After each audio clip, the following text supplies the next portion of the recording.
David here with Figboot on Pens. Today I have for you a pen from another manufacturer which was new to me. I've had a lot of these lately, and it's been interesting to check out new things with no preconceived ideas or expectations. The name of the company is Ensso, and the name of the pen is the Piuma. What I'm going to do is go over the parts and features of the Ensso Piuma, talk about what I care for and what I don't care for. I'll show some measurements, size comparisons, and then provide a writing sample. I have two versions of the Ensso Piuma to show you today. These two pens were sent to me by Ensso for review and for giveaway. So stay tuned at the end of the review and I'll let you know what you need to do in order to win one of these pens. I'll be giving one away in conjunction with this review, and I'll be giving another one away at a later point in time. Ensso is a brand established back in 2014 and is based out of Los Angeles, California. Ensso was founded by a designer by the name of Carlo Aiello. The company name Ensso is a take on the common Italian name of Enzo. And the company name is actually spelled using all lowercase letters with an accent over the E. They currently offer two different products. This Piuma fountain pen that I'll show you here, and then also they have a minimalist pen, kind of a pen that utilizes the High-Tech-C gel ink cartridge. And that pen is called the Pen Uno. But what I have for you today is called the Piuma. It arrives in this box.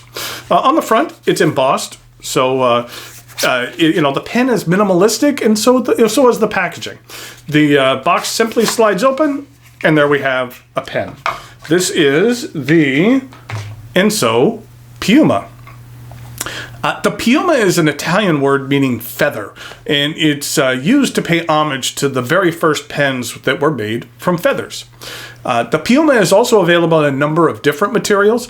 This one right here is solid brass. And then for the second one I have, this is made of what they call black aluminum. The Piuma is also available in raw aluminum and titanium, as well as a stone-washed titanium. These models are identical, other than the materials used, and the nibs on each of these are different that it comes with. So let's just use the brass model. I just think that will show up a little bit better on camera. But some of the pictures I'll show here are of the black aluminum model. This pen does have a classic cigar shape. The end of the cap is rounded and is perfectly smooth. On machine metal pens like this, at the end of the cap and barrel can sometimes have slight machining imperfections, but I didn't find that to be the case at all with this pen. They were very smooth. The cap angles up just slightly, and there's no cap band, but at the end of the cap, it's laser engraved with the company name Ensso. And you can see here that the transition between the cap and barrel is slightly grooved, as opposed to being seamless.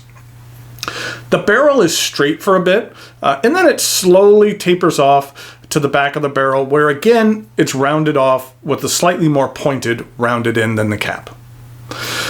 The cap twists off with a single turn, and underneath we have this number 6 Bach polished stainless steel nib. Now, here's a picture of the black nib that comes with the black aluminum model. I think that looks really sharp. It really matches with the pen well. That one is a medium nib with the traditional Bach nib logo. But check out this nib. This is the 1.1 stub that came with the brass model. I had never seen that particular Bach nib design before, but I do believe that it's one that they only use on their stub nibs. I thought that was kind of cool. In both the polished and the stainless steel, they offer nibs in extra fine, fine, medium, broad, and then there's the 1.1 in the polished stainless steel. And then for an additional charge, they offer a titanium nib in extra fine and medium. And here's a look at the plastic feed. I really enjoyed this 1.1 stub that came with this model. The sweet spot isn't too small, and it's very pleasant to write with. I've really grown fond of it in the time that this pen has been in my possession. The section begins with a steep flare, which does a good job of being a grip stop for me. I have a tendency to grip my pens close to the end of the section, so a design like this works well for me. And even though this section is metal, I really don't find it to be slick at all. Here's a look at the black aluminum model, and you can see that it has a bit of a matte textured finish, which help improves your grip as well. This brass model of the Piuma is not a little heavy, it's a lot heavy. Like 99 grams heavy with the cap. When I passed this pen around at my local pen club, a number of folks commented on the weight. It's not for everyone. Some people, for some people, this would be way too heavy to use. I like it though. It feels like you have something substantial in your hand. You don't forget when you're holding this pen, and writing with it can be a bit of a workout. The aluminum model here, though, is significantly lighter, and that's much more user-friendly. The cap does post, but it really does not post securely, and that's by design. It's not a design flaw. Anyways, with like this brass version, without the cap, the barrel and the section are still 74 grams, so you're not going to want that extra weight anyways. This is a cartridge converter pen. Since it is metal, you're not going to want to eyedropper it. It does take standard international cartridges and converters and arrives with a Schmidt converter and one black cartridge. The Piuma is available on the Ensso website, and occasionally I've seen them offered on sites like Massdrop. This brass model sells for $99. And the black aluminum is $79. And I do feel that those are reasonable prices for what you receive here. The Piuma has an interesting minimalistic design, and it's very well manufactured. And the Bach nibs are solid. There's a lot to like here. A pen like this is the kind of pen that I like to have sitting on my desk, and it's just something I'll reach for when I need to jot something down quickly, which is how I've been using this pen lately. So thanks go out to Carlo for providing these pens for review and for giveaway. I'll provide a link to the Ensso website below in the notes. Speaking of the giveaway, I'll be giving away this black aluminum model. In order to enter for this drawing, you just need to be a subscriber to my YouTube channel, and then you can enter in one of two ways. You can leave a comment here on YouTube, or if you head over to Instagram, where you can find me at Figboot11, and comment on the picture of the Ensso Piuma. If you leave a comment in both places, you'll be entered twice. Today is Saturday, January 20th, 2018, and you have until the end of day on Tuesday, the 23rd of January to enter. In regard to a comment topic, Ensso is a rather small brand that most folks aren't familiar with. What smaller brand are you aware of that you feel deserves more attention than it receives? It might be interesting to get exposure to some new brands. The topic is not required, just a suggestion. Okay, now it's time for some measurements, size comparisons, and a writing sample.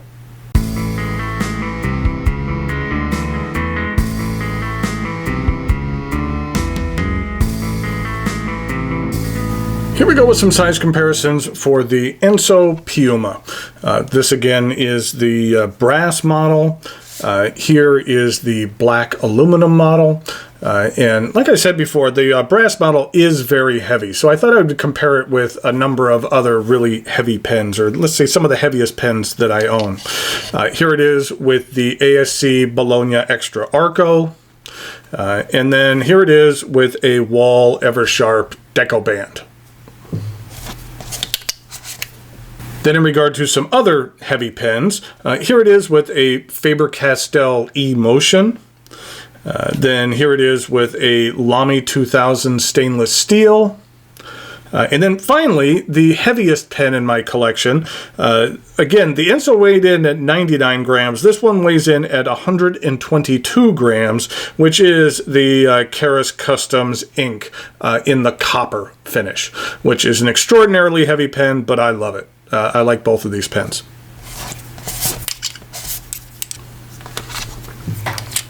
Here we go with the writing sample for the Ensso Piuma. This particular nib on this model is a 1.1, and that this is a steel nib, and the ink that I'm using here today is Lamy Dark Lilac.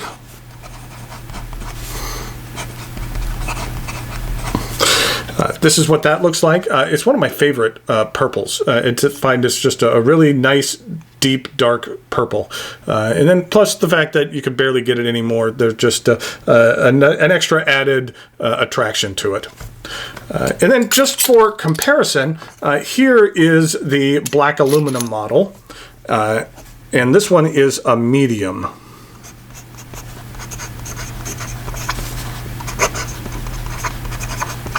And I'd say it's rather generous medium. And that's, again, a steel nib. And the ink that I'm using here today is Sailor Yamadori. The Yamadori is kind of a nice blue-green, a nice deep blue. Kind of reminds me of the Lamy Petrol that came out last year. Okay, so let's take a look at the rest of the writing sample, and let's use this 1.1. I just think it's a little bit more interesting.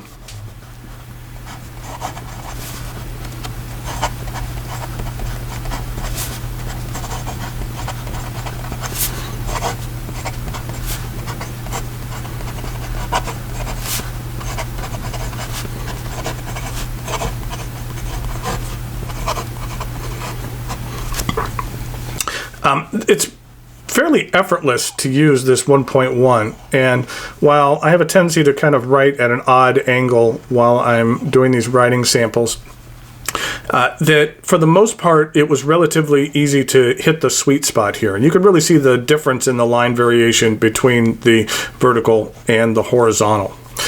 In regard to wetness, I find that this is a fairly wet nib. And for in regard to reverse writing, you're really not going to do much on a stub nib on a reverse writing. It doesn't necessarily serve a purpose, but it does lay down kind of a fine line there. And then in regard to some fast writing,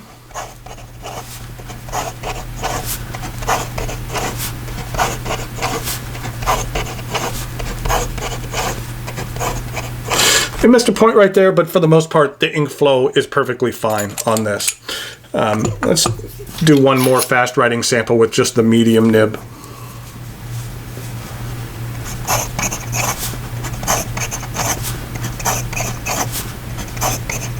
It doesn't like that downstroke. Let's see, maybe it's just the way I'm holding this. I think that was it. I just had it at a bit of an odd angle, which is why it was missing those. But again, the ink flow on this is perfectly fine. So there we have the Ensso Piuma. This is the brass model, and then we have the black aluminum. I like their minimalistic design, and I think both of these pens perform very well, and the price is reasonable on both of them, so it's worth checking out. Don't forget to enter the contest to win this black aluminum model by leaving a comment on YouTube and or on Instagram for double the entries, and that I appreciate you watching, and I'll talk to you later.